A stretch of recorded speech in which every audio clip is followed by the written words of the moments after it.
I stopped looking at the future and started thinking, what did I not do? Like, how was my life going? Can I die now and be okay with it? Hi, I'm Crystal Carson, and you're entering a world gone good.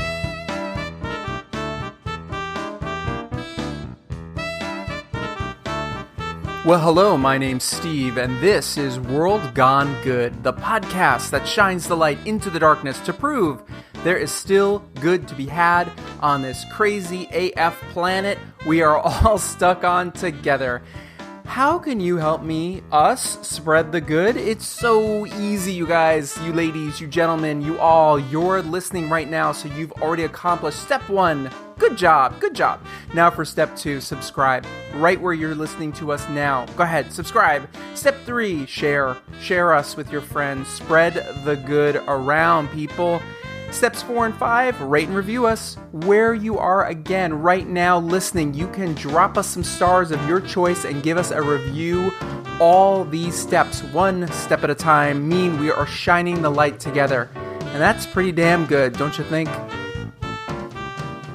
Okay, so today is one of those days where we are going to have one of those potentially difficult, but definitely good conversations. We've gone down this road before, you and I. Remember my friend Mary and how she was verbally and physically attacked by a racist? Or my friends Janice and Addison and how we discussed dealing with unexplainable loss? Not easy chats, but definitely good ones because we found our way to the good. So on that note, as insane as this is about to sound, let's all gather around the podcast fire because it's time to talk about the good of, wait for it, cancer. Well, okay, just like when we talked about racism and death, we aren't celebrating cancer itself here either. What we are doing or going to try to do is look at the reality of it and how we, as always, shine the light into the dark and scary of it and find some good. To do this, I've invited my friend of 29 and a half years, which is crazy because I'm only 25, to share her journey. Crystal Carson is a wife and a mother and a sister and a daughter. She's an acting coach and an actress herself. Cancer has been a part of her life since losing her father to it when she was just a very young girl. Now, Crystal and I have had more than a few adventures together. She played one of the leads in the very first play I ever wrote, directed, and produced in Los Angeles. She got me on board as a volunteer with the American Cancer Society, an organization very near and dear to her. She is the person and the place I spent a lot of time with when the Northridge earthquake hit. She starred in the last web series project I did, a project called Club 5150, which you should definitely go check out on YouTube. And most notably, she is the first friend I made in LA. We met less than 24 hours after I arrived there. And how exactly did we meet? I'm going to let her explain. So, Crystal, why don't you tell everybody how we first met? Oh my gosh. We first met at General Hospital, and I had just become Julia Barrett, and you were on an elevator, as I recall. Is this close to true? You're so good right now. I'm so impressed. And I wanted to go up to the 5th floor or down. I can't remember. I want to say that we were on the 5th floor and I wanted to go down. Perfect. And I screamed, "Hold the elevator!" And you actually did. And you were really nice. And I remembered you. What was really funny is it was my first day as an intern, and I had only been in LA for less than 24 hours. I had gotten there the day before. It was a Sunday, and it was Monday morning. I wore a suit. I wore a suit to General Hospital. Like, I had no idea. Little did you know. I didn't know. So the nice lady, Joan, the receptionist, who you probably remember. I do. Joan was like, "Oh, honey, you don't have to be so fancy." So she let me like hang my jacket up, and I took my vest off. I mean, I had like a 3-piece suit on, but I had a tie and nice pants on, and you came barreling down a hallway on the 5th floor screaming, "Hold that Vader," and you jumped That's in. right. Hold that Vader. That sounds like me. And then you said, you're like, "Hi, my name's Crystal. What's yours?" And I was holding all these scripts that That's Joan had said, "Go right. get the That's actors to right. sign these." And you stick your hand out and you made me like move all the scripts so I could shake your hand. I'm like, "I'm Steve." And you go, "Hi, Steve. I like your tie." And I'm like, "Oh, okay." And I don't remember that part. But I remember you had an armload of stuff and I wanted, but I thought you could probably still shake my hand and I was right. you were. And I hit 1st floor and we started going down. And do you remember what you did next? No. You go, "Want to see me do a trick?" Oh no, I did my arm thing. No, Oh, you thank God. did I remember your arm thing, which we'll tell everybody in a second. You did the trick where you jumped up and down on the elevator 3 Oh, I was times. gonna say that, but then I thought, nah, that's not what I No, did. that's what you did. And what happens for everybody listening, if you've never jumped up and down in an elevator 3 times while it's going down or Yeah. up, Yeah. it drops. It's really fun. You kind of fly for a second. You weigh less. It drops. And then Yeah, it catches itself. yeah. But it's And my fun. heart, it's fun, but my heart was in my throat. And I was like, "Oh my Oh. God," I got to the 1st floor. We come out of the elevator and you go, "Come with me to the green room. I'll sign those all for you." And I was like, "Okay." So we go to Yeah, the I green made it room. up. I made it up. You made For up for it. scaring And you. yes, and you signed all the scripts. And Brad Mall walked in, who played Tony. And he walked in and he got a cup of coffee or something in the green room because there was this huge amount. There was always huge amounts of food. That's what I remember about General Hospital. None of it good for you. Well, there was fruit, but the fruit looked terrible. But you walk out, and Brad walked over to me and he sat down and he just picked up the Sharpie and starts signing. And he says, I'll never forget it. He just looks at you. He watches you go and he's signing. He looks right at me and he goes, "Watch out for that one. She's a hurricane." He's a funny guy and kind of accurate. Do you consider yourself a hurricane? It's not anything I haven't heard before. My mother used to call me Crystal Pistol. Yeah, I'm a little chaotic at times and volatile. We have done many adventures together over the years, but the Yeah. reason why I ask you here today, and I got your permission for this before, so everybody knows that this isn't coming at her blindsided. You are living with cancer. I am. How ironic is that? And do you want to tell everybody what you have? I have, well, I can't think of the whole technical bull of it, but I have breast cancer and it's pretty advanced. When did you find out you had cancer? That would have been October of 2020. So this was during the pandemic. Yes, So you had enough on your plate already. absolutely. And the last thing you wanted to do was have anything to do with a hospital or with problems with your immune system. So those two things were a lot of fun. I gotta say though, it's kind of good time to have cancer and have to be isolated from people and drop out of life a little bit and handle a lot of medical stuff because nobody was doing anything anyway. It was everybody. It was like everybody had cancer, but not cancer, but everybody had a medical issue where they had to drop out of life and sit alone and deal with crap. So I think had the whole world been going strong and doing things and taking ground, I would have felt a lot worse than I did. That it was just like, oh well, this is something interesting to do during the pandemic, I guess. Everybody was in the same boat. That's interesting that you went there because I was going to ask you. And again, my listeners listening to this, please don't cringe when I ask this question because you already sort of hit it. what's good about cancer? What this is why I called you to come on here. What good is there to say about all this? Well, it has you stop. I mean, this is sort of obvious, I guess, and reevaluate what matters with my time. They accidentally gave me a code, and I looked up. Actually, it said a code, and then it said what that was, and I looked up what that was, and somebody had turned two of the numbers around for the code. So the thing I'm looking up is not actually what I have, and that thing was a rare cancer that people have between 4 and 11 months to live. And that moment,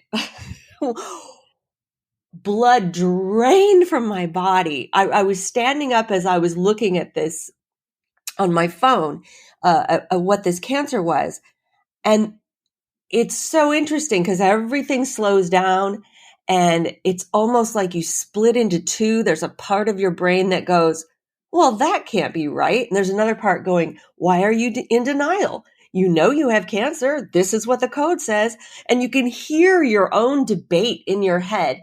But in that moment, after I finally sat down and started to breathe again, I thought, oh my God, I don't even have a year to live at best. So, and it's a Friday night. So, I mean, I tried to reach people immediately, but I couldn't reach a doctor. I couldn't reach anybody until Monday. So I live with this for the whole freaking weekend. And I really lined up like what matters to me. So I started picking out presents for my daughter's 21st birthday because I wouldn't be there. I started writing cards, for future birthdays. Like, I only got up to 25 because it was like, this can't be right.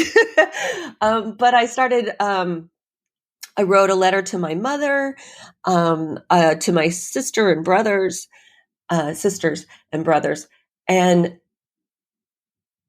thought about, should I, care that it's a pandemic? Should Peter and I go do something? Go to Cabo? Do I want to go? And then I stopped looking at the future and started thinking, what did I not do? Like, how was my life going? Can I die now and be okay with it? And I really was not okay leaving Cali. That one really, really bothered me. But as I looked back, I thought, yeah, I'm okay. I I had goals in my life. I wanted to act on television in some kind of consistent form where I had some kind of notoriety. I did that. I wanted to help people. And I raised money for the American Cancer Society in my life. And I work as an acting coach and help people with their careers daily. And I'm an artist every day because I get to do that as well, which is something that I coveted a lot. And I have a beautiful marriage with somebody who is amazingly patient and supportive and makes my life so easy. And I wanted a daughter. I got a daughter. I have a fun dog. I have a beautiful family with my brothers and sisters and mother and friends. And I have a good relationship with God. And I thought, yeah, okay. So let me set some stuff up for Callie. She was my main thought.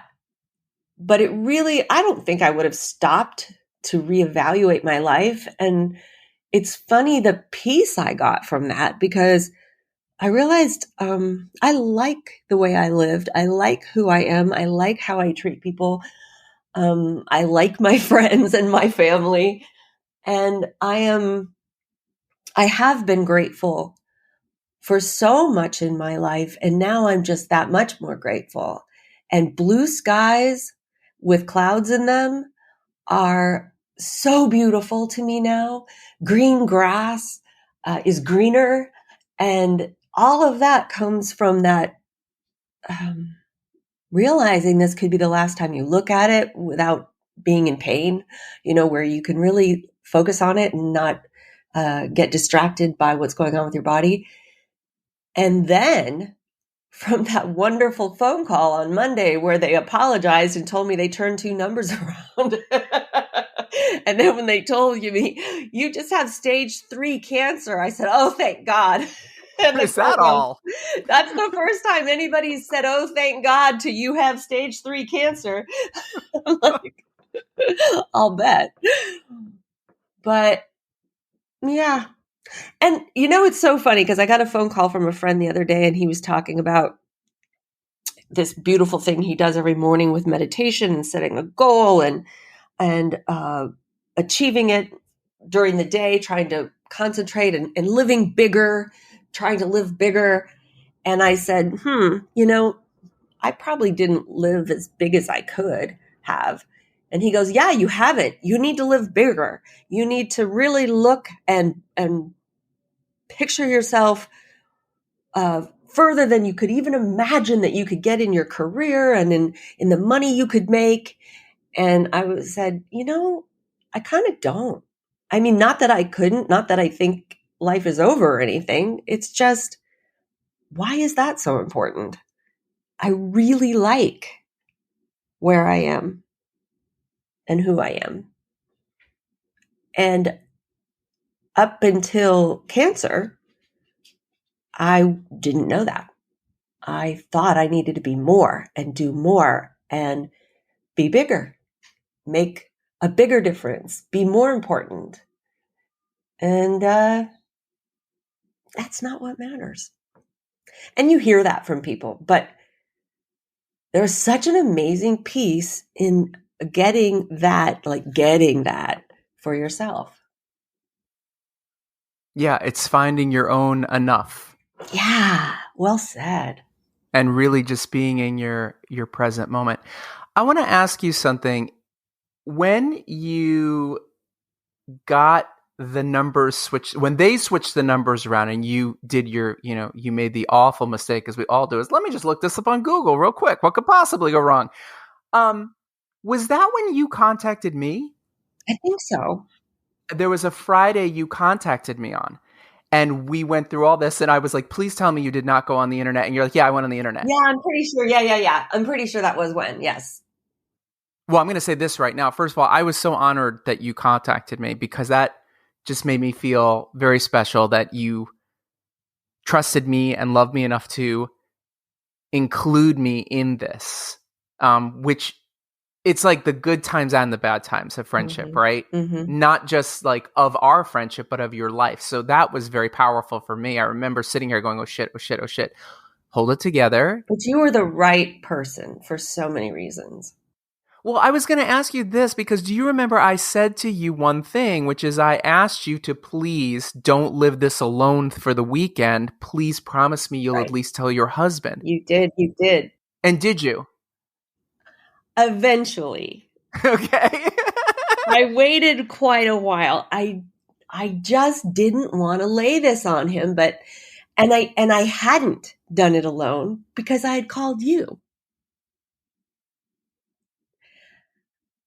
And you are, you're good at not falling apart and you find the humor in things. And so I knew you were the right person to call. Plus we've had such a long relationship together. So you know me well. And we did so much work for the American Cancer Society. And I thought that was kind of ironic. Oh, yeah. And you know my relationship with cancer with my dad and all of that. And you have a relationship with cancer with your dad. Right. You were just the right person to call. And I knew I could share this and that you would have a profound understanding of it, but you wouldn't become too profound on the phone. You would be funny. Well, also, I'm one of the few people who, you're one of the few people, and I'm one of the few people who, if I call or you call me, we answer. Usually. True. And maybe a lot of the times there'll be one of us going, I can't talk right now, but let me call you back in 5 minutes. Right. Like so many times I call you and you're like, I'm in the middle of an audition. I'm doing a thing. I'm coaching somebody right now. Let me call you back in 10 minutes. So yeah, there is something interesting there. It's like a trust thing.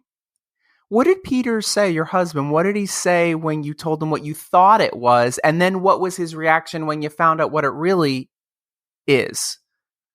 he didn't want to go there. So he said, you don't know that's what it is. So let's just wait and talk to somebody who can really tell you the truth. And then he changed the subject. Crystals look shiny. He did not want to go there. You're like a cat with a laser light. Exactly. But he did make me a really nice meal. So that was good. Oh, good. And we went on a really good walk. So I think he was doing little things to support me without saying that. Right. Yeah. But in some weird way, kind of like that movie with Queen Latifah, what's it called? The Holiday Gift or something or other, where she finds out she thinks she's dying and she just takes the craziest trip of her life. I'd never seen that movie, but you should watch that movie because I watched that movie. It's a Christmas movie, and I like cried at the end because she wasn't dying the whole time. Oh, wow. They messed it up, but what an amazingly wonderful gift. Yeah. That is how I felt actually when I was pronounced that I would live past 11 months. I remember thinking, wow, now I know what it's like, though, to be told. I mean, I didn't fully buy it, but I don't think you fully buy it, even when they tell you it's true. You have to go through all those stages of grief. You have to go through denial. And I thought, wow, I have now gotten to experience what that's like to be told you only have a few months to live. And I get to live past what they told me. Right. And I remember too thinking this really changes a lot about my thinking. I've coached a lot of people who were doing a movie where they had cancer. And the way I did that was really derivative of all the other movies of people with cancer that I'd seen, which are typical, so boring. And so many, like even like the experience of reading it, I would have thought that, you faint or you burst into tears or you have to sit down immediately. But I stood there for the longest time and I could feel, so, like I said, there was like two people in my head, and one of them was very positive and one of them was trying to be realistic. And the positive one started laughing. I mean, it was sort of like, oh my God, of course this would happen to you. It was so like, this is ridiculous. This is absurd. So I was actually kind of laughing about it, but then the other shoe would drop and I would go, this is not funny. You should take this seriously. You only have a limited amount of time. Don't waste it, being in denial. Let's go. Let's prepare. I started looking for caskets. The things I thought, I don't want Pete to have to do that. I don't want my mom to have to do that. So yeah, I didn't realize that would happen to me. And then as I was standing there too, I thought, it ran through my head, hey, this is weird. This is not the way I would coach this. Why am I being so weird? Why aren't I sitting down? And then I realized, wow, all the blood feels like it's drained from my head. That wouldn't have occurred to me. And yet I'm still standing. Shouldn't I faint if that happens? Oh, I'm tingly all over. Oh, I wouldn't have known that would have happened. I should probably sit down. Like I was fascinated by the whole thing too, as my body and mind were experiencing it. Why am I telling you this right now? I don't know. Well, because it's what you do for a living. It's what your passion is. It's where you were your whole being in life as a creative person. And then suddenly the brakes get hit, and it's possibly your left brain, right brain. It's possibly your conscious, subconscious. It's possibly, to make it simple, your head and your heart and your gut. I mean, I'm sure your gut too was just like in there too, like, okay, what is my gut saying right now? Let's talk about today and where you are at today. Where are you at with your treatments right now? I have the world's most expensive haircut. My hair all fell out from chemotherapy, which is costly. And it's about an inch long now. It's coming in salt and pepper, crazy platinum gray color, which is insane. And curly. My hair's always been stick straight. Oh my God. Because I saw you with one of the shots, pictures of you super short, and I loved it. Like, I love the color. But curly, that's awesome. Yeah, it's just starting. My mother loves it. I'm not so sure. I'm going to look like somebody's grandmother with curly gray hair. Awful. I do right now sort of look like my grandfather. I think we have the same haircut. Uh, yeah, so it's, but it's fun because I don't have to do anything. I don't even have to wash it. I mean, it's so nothing. I don't have to brush it. I don't have to think about it. So pretty soon it's going to start doing silly stuff, though. I'm sure I have cowlicks all over, and it'll be very attractive. I've gone through the first surgery. I've gone through, and I say first surgery because they're asking me to come back and do a double mastectomy, which I have an appointment next week to talk to a surgeon about.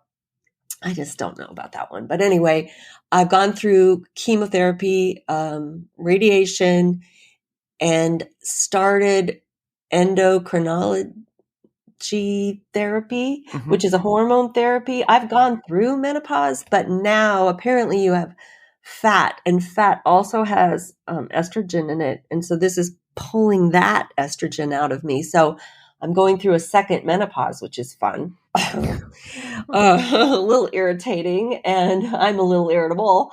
I have hot flashes and all that silliness.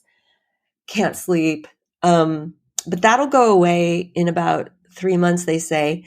And that drug also causes muscle pain and joint pain. And is that the one that causes your cholesterol to go up?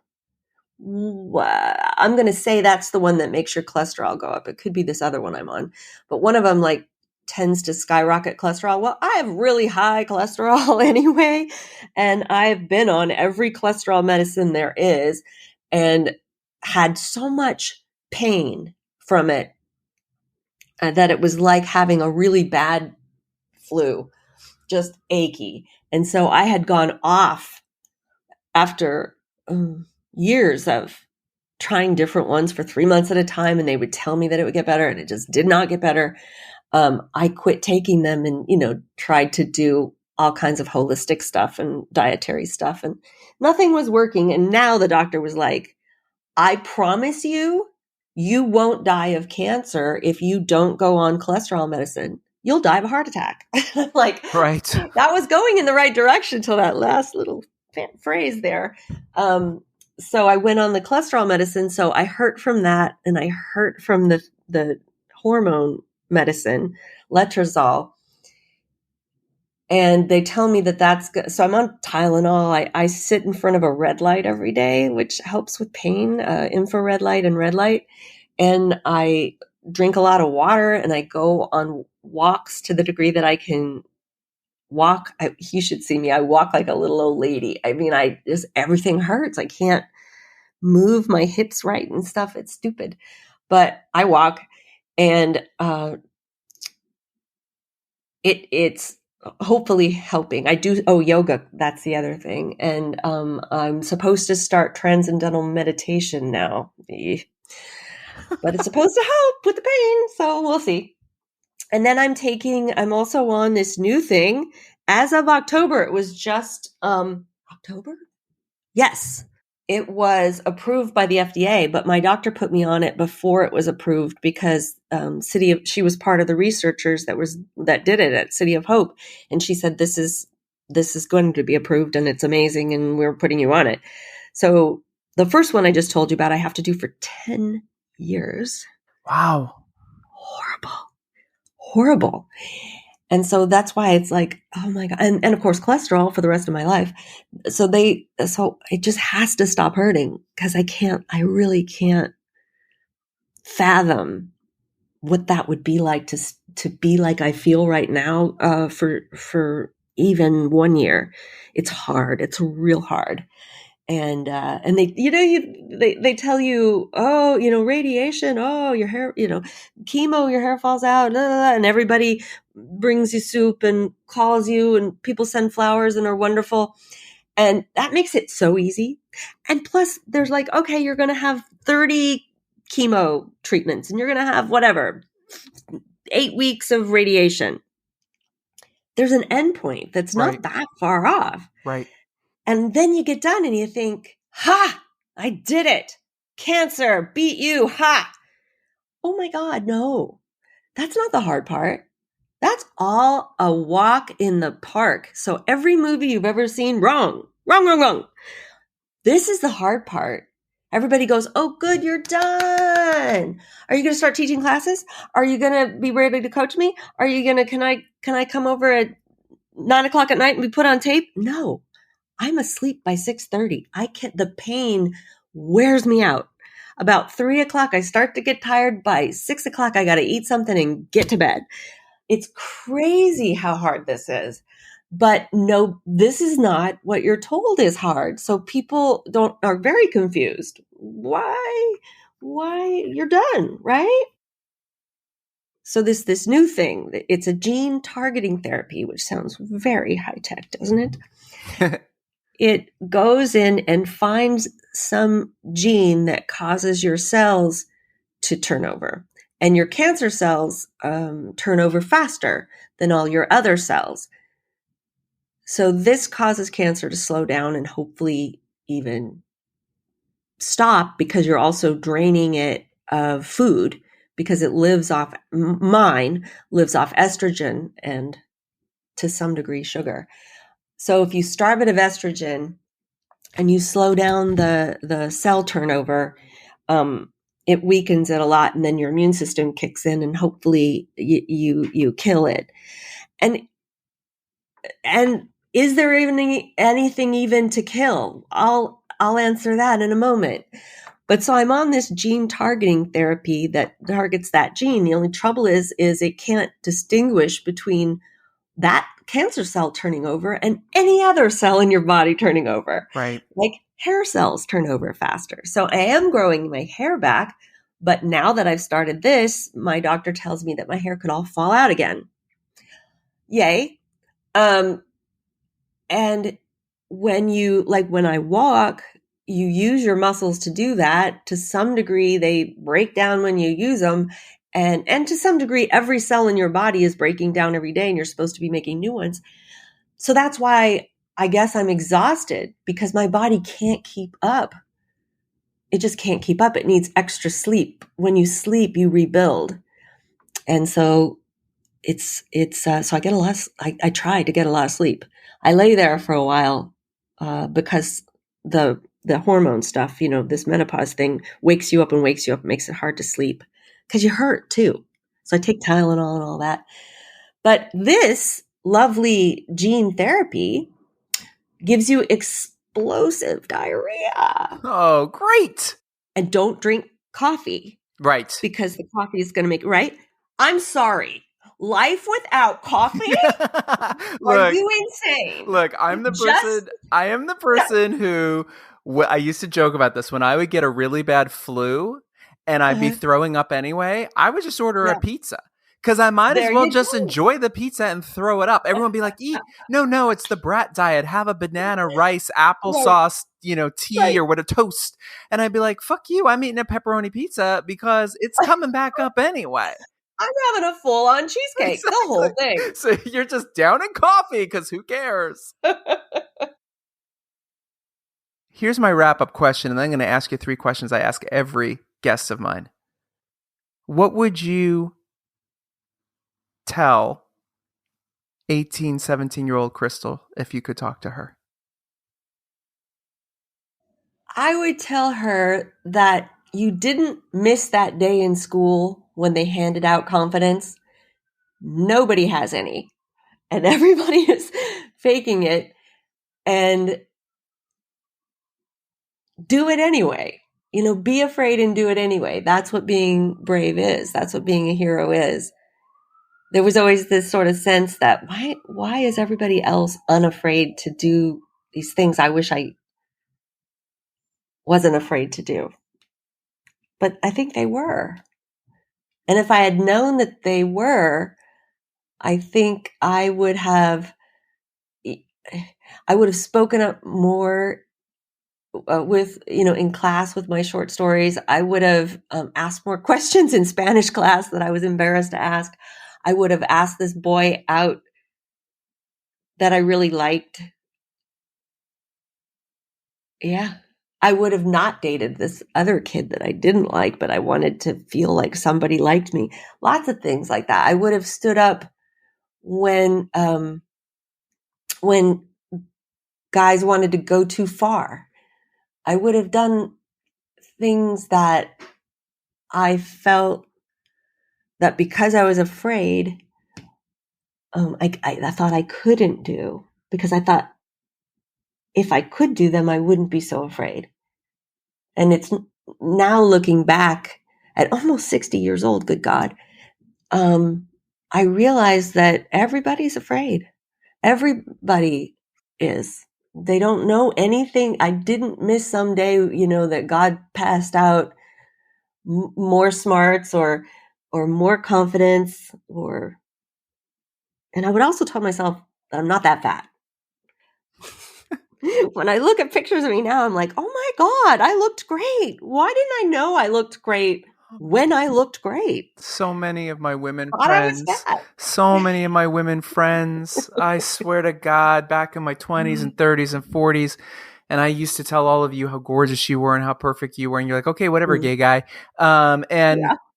And then so many of them have said the same thing of just seeing a picture of themselves from 25 years ago and saying, I wish I could look at myself now then the way I look at myself now, Right. and how I'm looking at the Right. picture.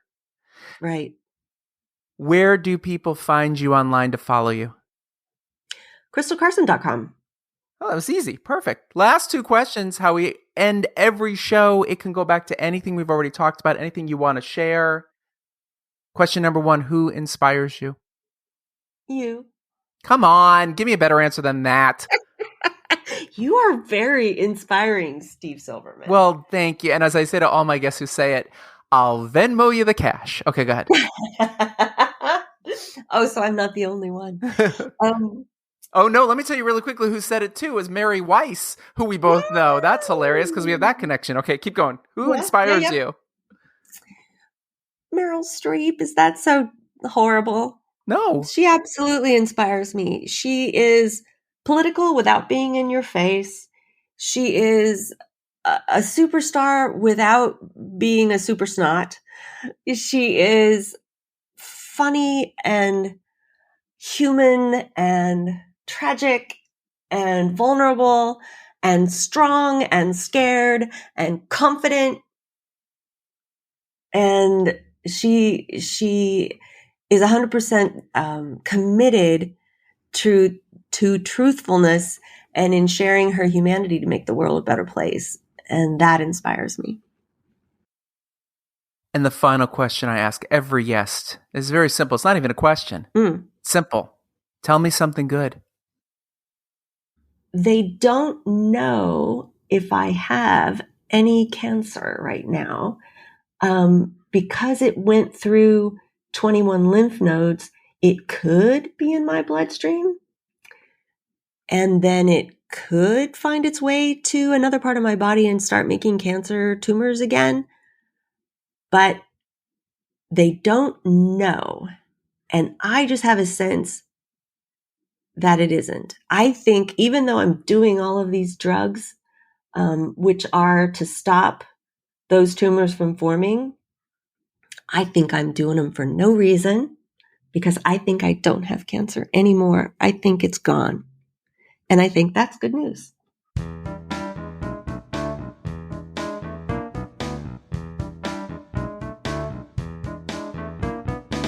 Thank you, Crystal, for sharing your good. After we recorded, I sent Crystal a box filled with items to concoct the best vegan protein shake ever.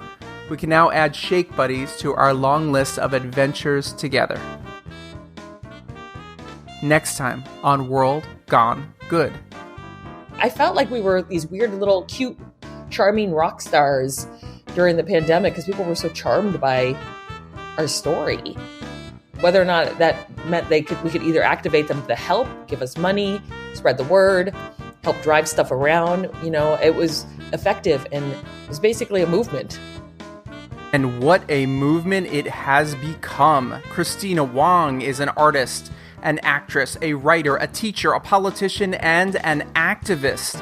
When the pandemic hit, she saw a need in her community, so she took action, and the Anti-Sewing Squad was born.